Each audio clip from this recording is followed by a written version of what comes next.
Welcome back to महाविद्यासल। तो आज हम सीखेंगे टैली प्राइम में किस तरह से कंपनी क्रिएट करते हैं। अगर हमें किसी भी सॉफ्टवेयर में कंपनी क्रिएट करनी है तो कंपनी क्रिएट करने के दो ही मेथड होते हैं।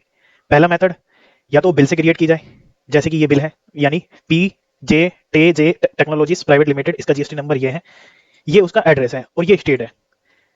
ठीक है। दूसरा मेथड क्या होता है? दूसरा मेथड होता है जो मोस्टली पॉपुलर है, वो जीएसटी नंबर से देखकर हम किसी भी कंपनी को क्रिएट कर सकते हैं।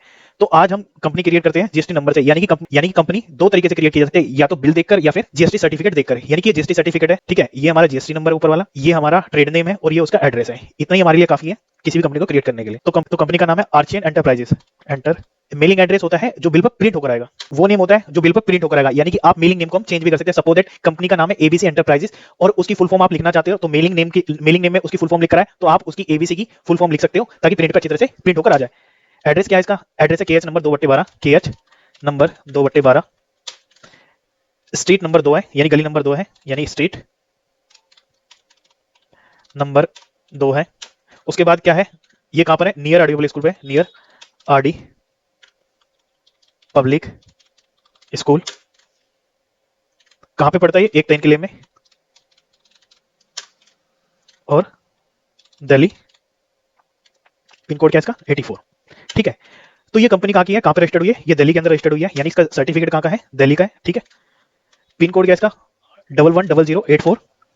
टेलीफोन नंबर वो होते हैं जो लैंडलाइन नंबर होते हैं, जो 011 से स्टार्ट होते हैं, 011 फिर 27 करके स्टार्ट होते हैं, 27 54 85, इस तरह से लैंडलाइन नंबर होते हैं। मोबाइल नंबर आप दे सकते हो कुछ भी, 95 29 51। ठीक है। फैक्स के बारे में अगर आपको जानना चाहते हैं, फैक्स एक प्रिंटर की तरह होता है जो डॉक्यूमेंट को स्कैन करके, जैसे हम ईमेल पे हम भेजते हैं, वैसे ही ईमेल से पहले क्या होता है, फैक्स होता था, एक डिवाइस मशीन होती थी जिसके थ्रू हम क्या करते हैं, कोई भी डॉक्यूमेंट भेज सकते हैं। अगर आपको फैक्स के बारे में जानना है तो मेरी यूट्यूब पर वीडियो उसको देखकर आप फैक्स के बारे में जान सकते हो, डिटेल वीडियो है। ईमेल यानी जीमेल एड्रेस वगैरह जो भी उसकी ईमेल एड्रेस है वो हम यहाँ पे डाल सकते हैं। जैसे इसका नाम क्या है? archian@gmail.com। यानी कि ईमेल को आप स्मॉल में और कैप्स में दोनों में लिख सकते हो, दोनों तरीके से लॉगिन हो सकती है। अगर इसकी कोई वेबसाइट है तो वो वेबसाइट भी लिख सकते हो, जैसे www.archian.com। ठीक है। अब फाइनेंशियल ईयर बिगिनिंग फ्रॉम, यानी फाइनेंशियल ईयर स्टार्ट होता है, इंग्लैंड में कुछ और से होता है, अमेरिका में कुछ और से होता है, हमारे देश में जो फाइनेंशियल ईयर स्टार्ट होता है वो होता है 1 अप्रैल 2024, यानी कि 1 अप्रैल से स्टार्ट होता है। यानी कि इस ईयर का फाइनेंशियल ईयर क्या है? 1 अप्रैल 2026 फाइनेंशियल ईयर है।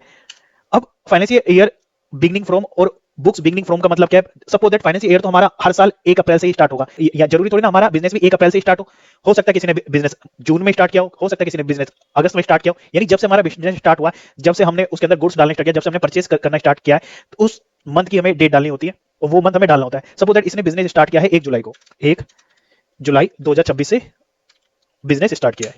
ठीक है। इस तरह से हर एक देश का करेंसी सिंबल होता है। हमारे यहाँ पे नोट का यानी कि रुपीस का जो सिंबल है, ये वाला सिंबल है। इसी तरह से टैली अलग अलग कंट्री में भी चलती है, तो वहां पे कंट्री के हिसाब से सिंबल बदलते रहते हैं। ठीक है। हमारा जो फॉर्मल नेम है करेंसी का वो INR है। कभी भी आप देखोगे बैंक में जाओगे तो वो INR, या शेयर मार्केट में देखा तो INR फॉर्मल नेम के नाम से दिखता है। तो इस तरह से कंपनी हमने क्रिएट कर ली है और सेव करने के लिए कंट्रोल ए हम दबा देंगे बटन, तो ये हमारी कंपनी आर्चियन एंटरप्राइजेस सेव हो गई है। सेव होने के बाद क्या क्या चीज मैंडेटरी है, क्या क्या चीज हमें करना चाहिए, ये हम नेक्स्ट वीडियो में सीखेंगे। तब तक के लिए आप हमारे चैनल को सब्सक्राइब करिए। मैं आपके लिए जीएसटी और इनकम टैक्स की पूरी डिटेल वीडियो कंप्लीट लेक्चर लेके आने वाला हूं। Thanks a lot for watching.